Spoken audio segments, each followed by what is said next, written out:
meeting Stephanie last year was my first term, and now I'm in my second term. She has been a champion in introducing and helping legislation get through the legislature as a representative and now a senator.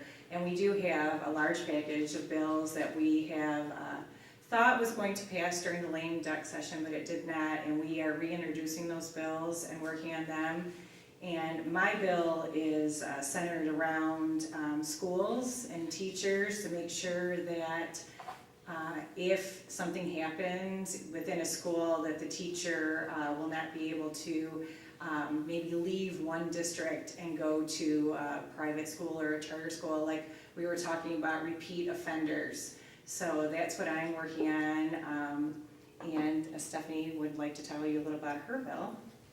Yeah, but all of this is there's a handout that, it doesn't go into a lot of detail because it's a lot of bills, so we didn't want to overload you with 20 pages, but of the bills that we reintroduced last month.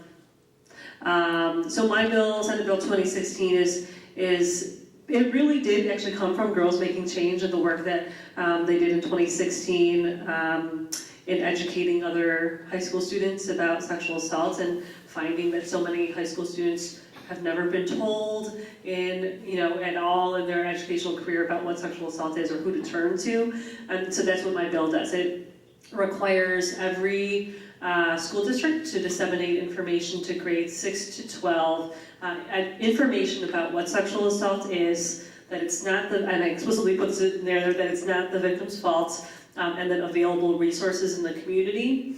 And then it strongly encourages, because this is the way that our legislature works, it strongly encourages school districts to also train the teachers on on available resources and how to work with students that may disclose to them, because there's the recognition that, as some folks have mentioned, that some teachers may even have completely the wrong response or don't know what to say when a student discloses to them. Unfortunately, there are a lot of folks within sort of the school lobby that they don't like being told what to do, right? So that's why we strongly encourage it, and we do want to make sure that they're getting teachers the information that they need about how to respond.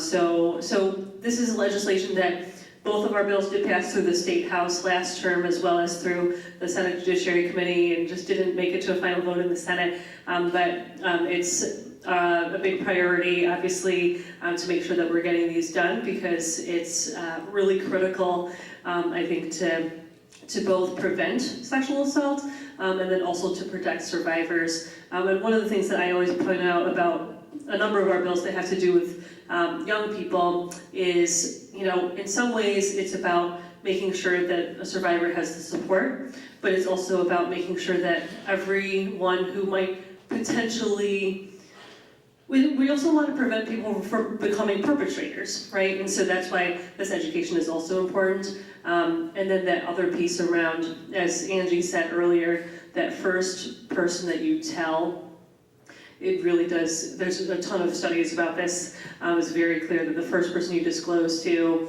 how they respond can really make or break really the rest of how you deal with what happened to you.